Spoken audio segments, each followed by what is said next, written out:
Hey folks, this is Mike and Robin, my wife.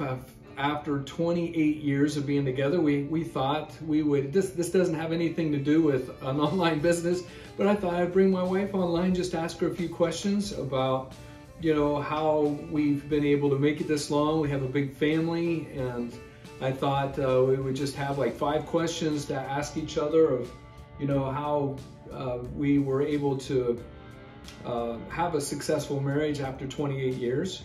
And so first question, what do you believe has been the key ingredient for having longevity in our marriage, Robin?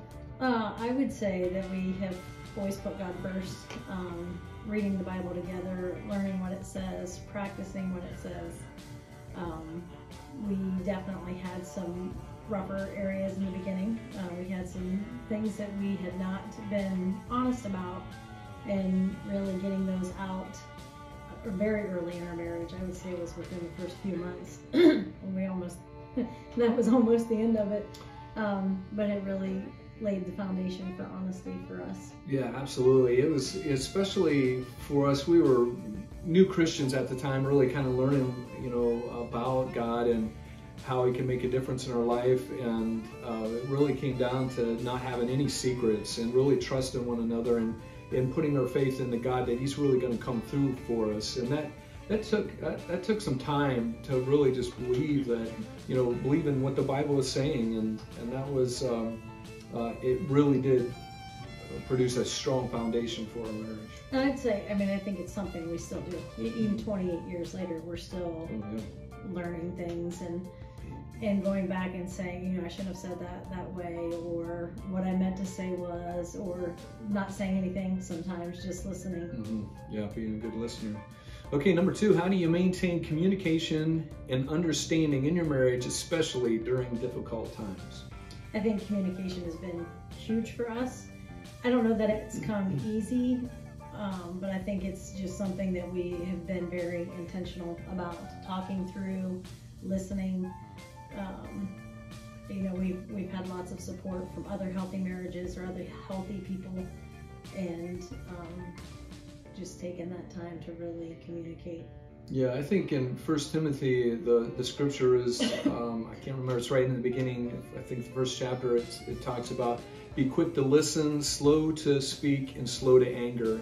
And I think that was a really kind of a hard scripture to learn, especially when there's a jugular issue going on, but we learned a lot of them, and we really applied them. Actually, gentle answer will turn away wrath also is another one that we use in Proverbs 16, I believe.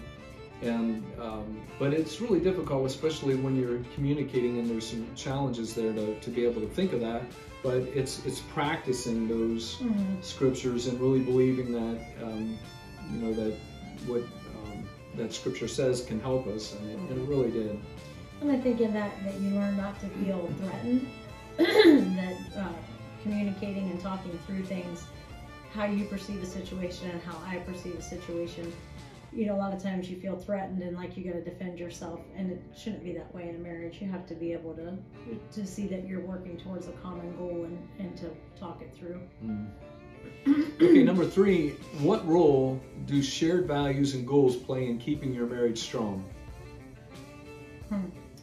Shared values and goals. Well, I think you have to really decide on what those are. And obviously, if they're shared, you need to be in agreement, And so I think that some of that is doing things that you might not always find enjoyable, or they're not something that you're as excited about, but that in support of your partner, that you do come up with shared values and goals.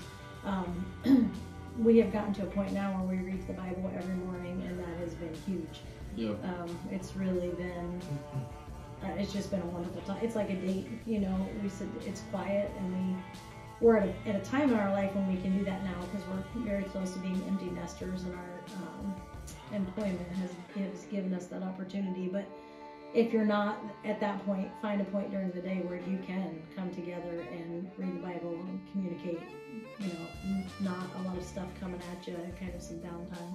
Yeah, I really love that time in the morning. It really, I think we listen to each other's perspective and on the scripture that we're reading, and it's really enlightening to think about what your spouse is thinking about when we're reading the scripture differently, and how they perceive it differently at times. And like, man, that's really cool. I didn't never thought of that way.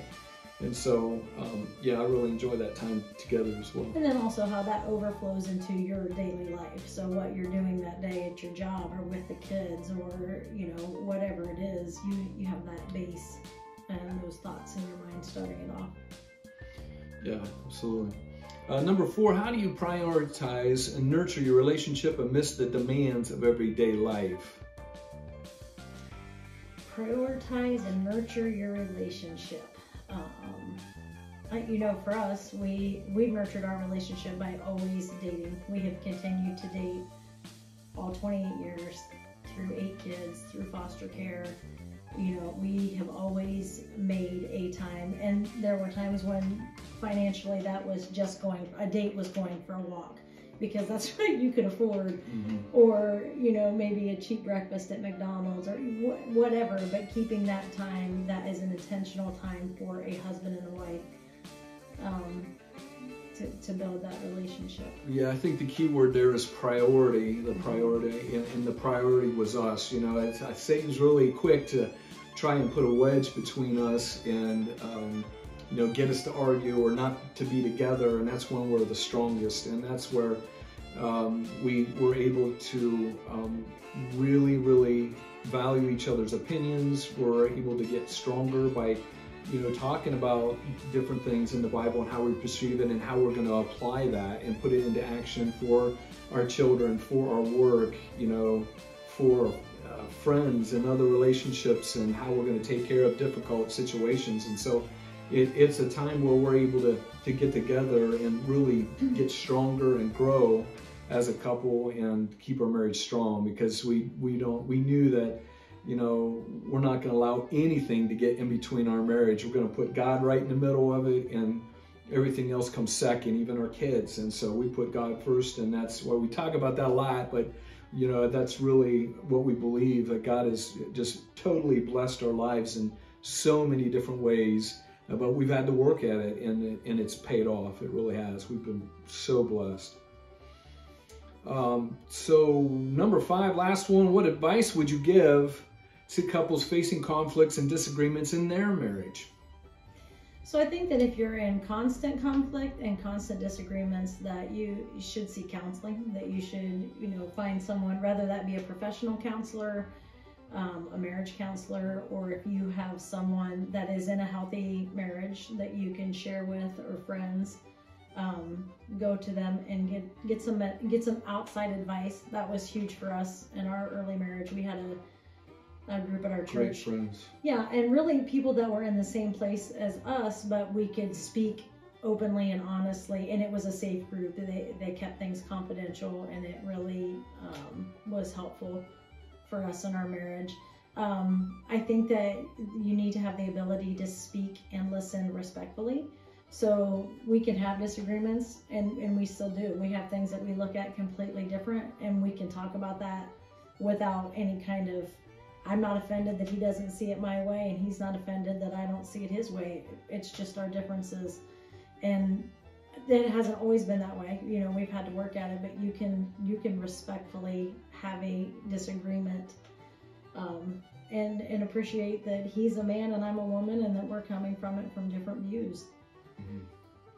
Yeah, I think there's a quote that you got from one of our pastors that was really key, and really kind of it really put in good perspective of who you're going to take advice from, and that's really key, because you got friends that'll tell you whatever you want, and you've got friends that you may not feel safe talking to. And so what was that key verse, or not verse, but what the pastor said that really made an impact on you? He said, don't ever take advice from someone that you aren't willing to trade places with.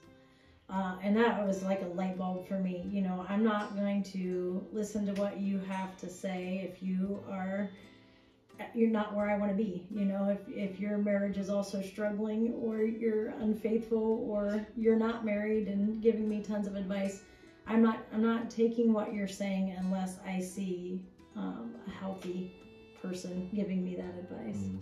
Yep, absolutely. I know that we've had good friends, that mentors that have really helped us out, that we've sought out too, about being a father. I didn't have to be a father, and I asked a fellow, his name's Mark, at our church, that really helped me out. He had 4 boys, and really helped me out. He took the time out of his day to be able to answer my questions, and you know, it's really important to have somebody like that.